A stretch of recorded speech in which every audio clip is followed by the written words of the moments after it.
ఒక project implement చేయాలంటే 5 stages: implementation, active methodology, prepare stage, project preparation, as is to be, as is analysis. అంటే ఎవరైనా client business process గురించి explain చేయమంటే within 5 minutesలో చెప్పేలా ఉండాలని మీరు. ఎండ్ ఆఫ్ ద క్లాసెస్కి వచ్చేటప్పటికి ఆ గ్రిప్ వచ్చేయాలి సబ్మిట్ మీద. కమాండ్ యాజ్ ఏ కన్సల్టెంట్గా బిజినెస్ ప్రాసెస్ ఏంటి, S4 HANA ఇంప్లిమెంటేషన్స్లో ఏ క్లయింట్ రిక్వైర్మెంట్స్లో అయినా 90% సేమ్ టు సేమ్ ఒకేలా ఉంటాయి. బట్ అయితే మనం ఒకటి చేస్తున్నాం, అక్కడ కొన్ని చోట్ల 2 ఉంటుంది, కొన్ని చోట్ల 3 ఉంటాయి.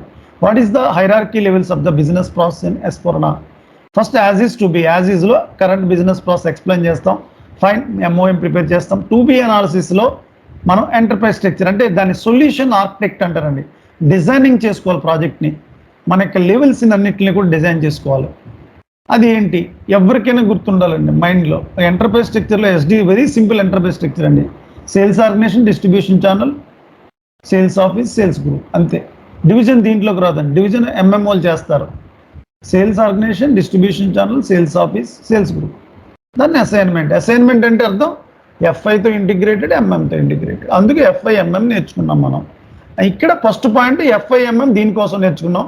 సెకండ్ పాయింట్ ఇంటిగ్రేషన్లో FI SD ఇంటిగ్రేషన్ కోసం, GL అకౌంట్స్ కోసం FI నేర్చుకున్నాం. Second point.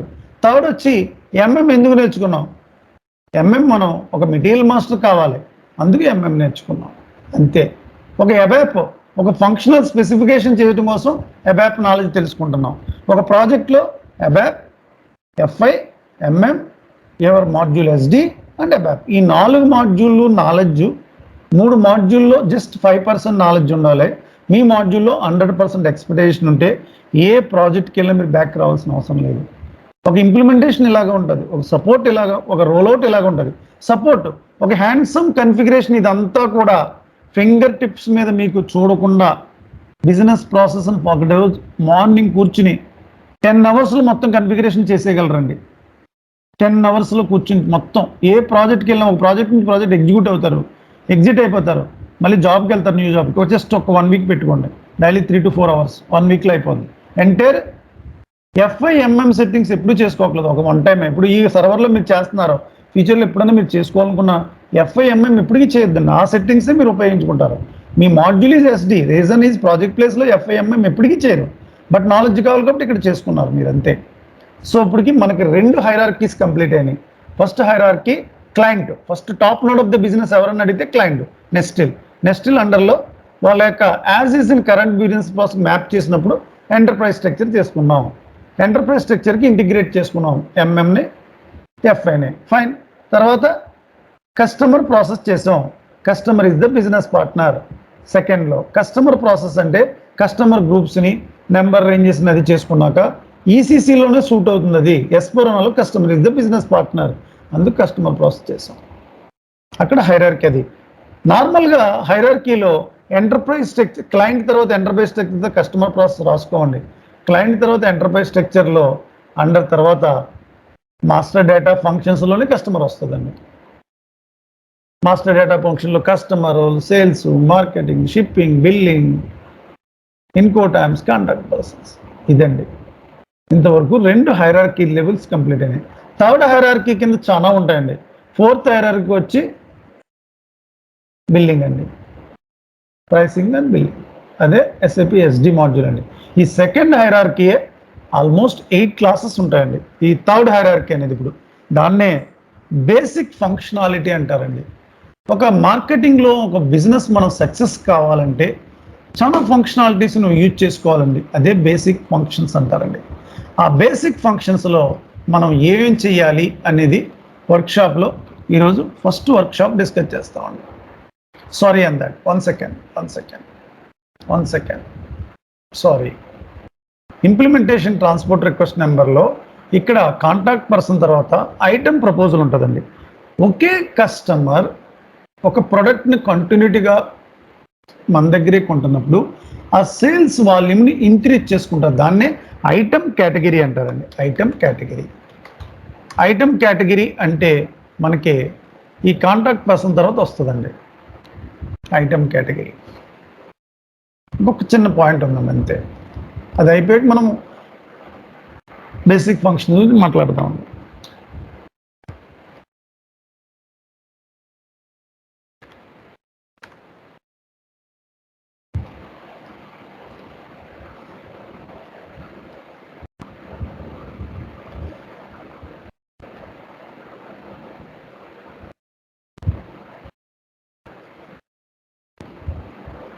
ఐటమ్ ప్రపోజల్ అండి, item proposal, not item category, item proposal.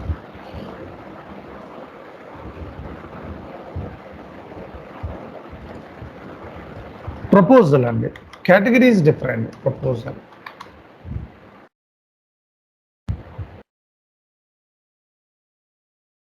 ఈ ప్రోడక్ట్ని ఒక కస్టమర్ కంటిన్యూటీగా మన దగ్గర తీసుకుంటున్నప్పుడు దాన్ని ఐటమ్ ప్రపోజల్ అంటారండి. అది ఇక్కడ ఎస్ఐపిలో డిఫైన్ ఐటమ్ ప్రపోజల్ టైప్స్. చూడండి, ఇక్కడ ఎంక్వైరీ, కొటేషన్ ఇవన్నీ ఉన్నాయి చూసారా. ఇక్కడ మొత్తం ప్రైసింగ్ ప్రొసీజర్ ఉంది చూడండి. ఇక్కడ ఫ్యూచర్లో ఇప్పుడు బేసిక్ ఫంక్షన్స్లో మనం చేస్తామండి. IN, QT, what, sales order, document types అంటే ఎస్ఐపి ఎస్డీలో అందరూ గుర్తుంచుకోవాలండి. IN, QT, OR, inquiry, quotation, order, standard order. ఆ ఎంక్వైరీకి ప్రైసింగ్ ప్రొసీజర్ ఇవ్వాలండి. మనం లేకపోతే ఎప్పుడు కూడా సపోర్ట్లో ఈ ఎర్రర్ రిపీట్ అవుతూనే ఉంటుందండి. మనం చేసుకున్న document pricing procedure, customer pricing procedure అని నెక్స్ట్ లెవెల్లో వస్తుందండి. అప్పుడు మీకు ఇక్కడ ఎంక్వైరీ, కొటేషన్కి ఇవ్వాలండి. ఎంక్వైరీ, కొటేషన్కి ఓఆర్ అని ఉంటుంది. లాస్ట్ బట్ 2లో ఉంటుందండి. Last but 6th or 7th standard order అంటారు, ఓఆర్. ఈ 3 కామన్ అండి. ఇవన్నీ కూడా డిఫైన్ ఐటమ్ ప్రపోజల్ టైప్స్ వచ్చి standard. Define item proposal standard అండి. Proposal standard. మనకి ఐటమ్ ప్రపోజల్ అంటే కూడా డాక్యుమెంట్ టైప్స్ అంటే ఏంటండి, IN, QT, OR.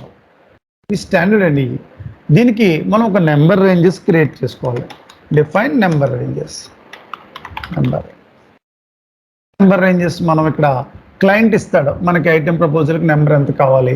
Number ranges ఇక్కడ 2 రకాలు ఉంటాయి చూడండి. ఇక్కడ ప్రిలిమినరీ బిల్లింగ్ డాక్యుమెంట్, టెంపరరీ. మనం ఆల్వేస్ సెలెక్ట్ ఫర్ ప్రిలిమినరీ అంటే ప్రాథమికంగా మనం చేసేది. ఇక్కడ మనకి సాధారణంగా క్లయింట్ ప్లేస్లో ఒక 2-3 ఉంటాయండి అంతే. రియల్ టైంలో అయితే కనుక 2-3 ఉంటాయి. ఇక్కడ అందరూ క్రియేట్ చేశారు. అదర్ దాన్ మన ఇంటర్వల్లే మనం తీసుకోవాలండి. లేకపోతే మనం ఇక్కడ చూడండి, చాలామంది నెంబర్స్ అయిపోయి 40 సిరీస్ వరకు తీసుకున్నారు కాబట్టి మనం ఫైన్. మనం 52, 53 తీసుకుందాం. ఇక్కడ ఒకసారి చెక్ చేసుకుందాం అండి. ఇంటర్వల్ మీకు అవైలబిలిటీ ఏది ఉందో చూసుకోవాలంటే చూసుకోండి. ఇక్కడ ఈ ఇంటర్వల్స్ అన్నీ అవైలబిలిటీ ఉన్నాయి. మనకి నెంబర్ ఏది లేదండి, ఇక్కడ 52 తర్వాత లేదు కాబట్టి 53 తీసుకోండి. సపోజ్ ఇన్ కేసు ఇక్కడ ఈ ఉన్న నెంబర్లన్నీ అయిపోయినాయి అనుకోండి, ఈ కూడా అయిపోయినాయి అనుకోండి, అప్పుడు ఏం చేయాలి, మనం ఉన్న 2 నెంబర్స్ని తీసేసుకుంటాం. ఒక నెంబర్ని మనం తీసేసుకుంటాం. ఎగ్జిస్టింగ్ నెంబర్ని యూజ్ చేసేసుకోవచ్చు. ప్రాక్టీస్ సర్వర్ కాబట్టి ఛాన్స్ లేదు. సో ప్రాజెక్ట్ ప్లేస్లో అయితే కనుక ఓన్లీ 2-3 ఉంటాయండి స్టాండర్డ్స్. ఇక్కడ అప్పుడే 60 నెంబర్స్ పైన చేసుకున్నారు అందరూ ప్రాక్టీస్. ఇప్పుడు నేను చెయ్యాలి, మనకి ఏ నెంబర్ అవైలబిలిటీ ఉందో 52 తర్వాత 53 ఉంది. ఇంటర్వల్ ఏది అవైలబిలిటీ ఉందో చూసుకోండి. 2201. క్లయింట్ అయితే ఇస్తాడు మనకి 1, 2, 5,000 10,000 ఇస్తాడు. బట్ అయితే ఇక్కడ మనకి అవైలబిలిటీ ఉన్నదే తీసుకోవాలి. క్లయింట్ ప్లేస్ అయితే క్లయింట్ ఏది ఇస్తే అది మనం తీసుకోవచ్చు. So 2201 to 3000 fine. 53 తీసుకుంటున్నానండి. ఇక్కడ 53, 201 to 2300 ఎంతండి, 2201 to 2300. సో సేవ్ చేశానండి. సార్ టీఆర్ అనేది సార్ ఇక్కడ టీఆర్ అని జనరేట్ అవ్వలేదు. గౌస్ గారు టీఆర్ అని జనరేట్ అవ్వలేదు ఏంటండి? నెంబర్ రేంజెస్ కి టీఆర్ జనరేట్ అవ్వదు సార్. ఎందువల్ల అండి? అది మనం 3 సార్లు చేస్తాం సార్. Specific reason.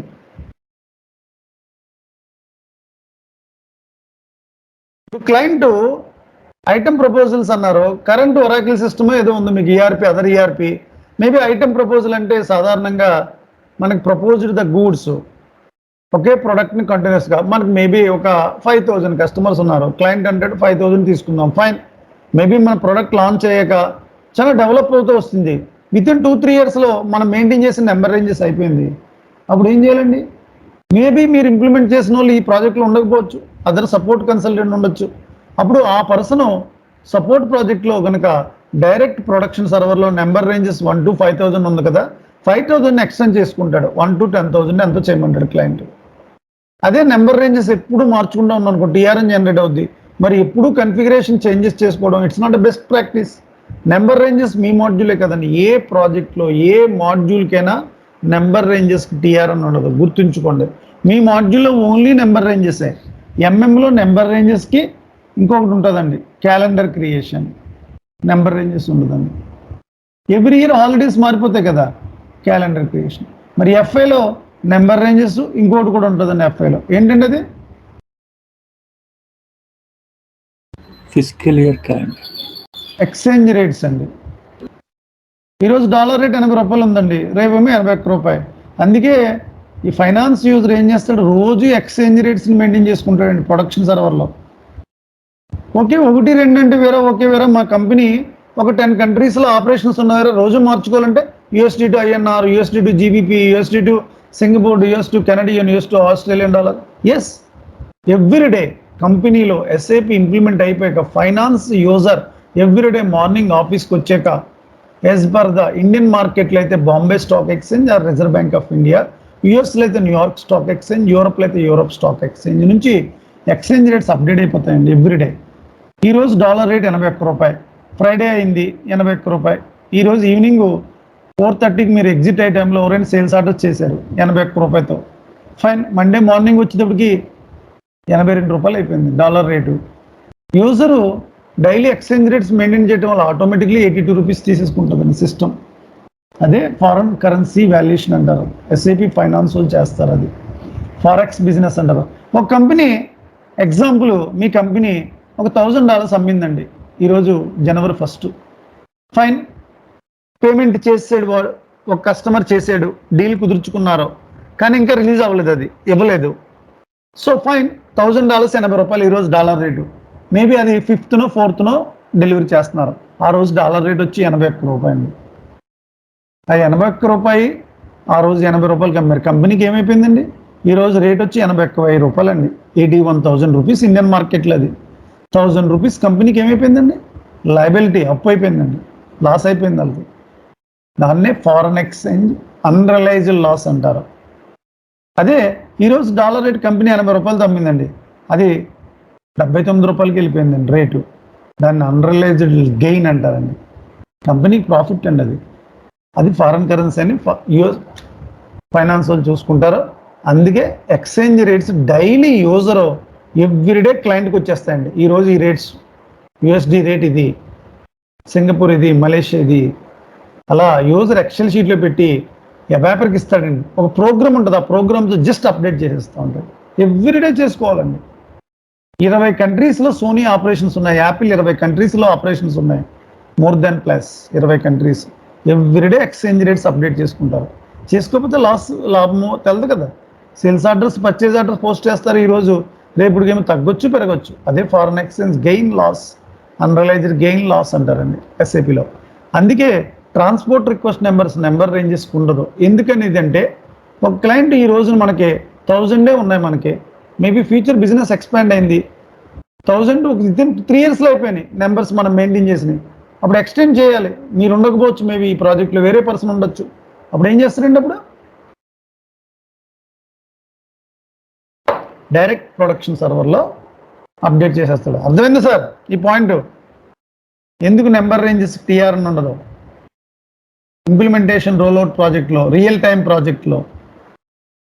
ఇంప్లిమెంటేషన్లో అయితే 3 సర్వర్స్లో చేయాలి, రోల్అవుట్ అయితే 3 సర్వర్స్లో చేయాలి. సపోర్ట్ ప్రాజెక్టులు అయితే ఎవరైతే సపోర్ట్ ప్రాజెక్ట్లో ఉన్నారో ఆ కన్సల్టెంట్ డైరెక్ట్ ప్రొడక్షన్ సర్వర్లో ఎక్స్టెండ్ చేసేస్తాడు.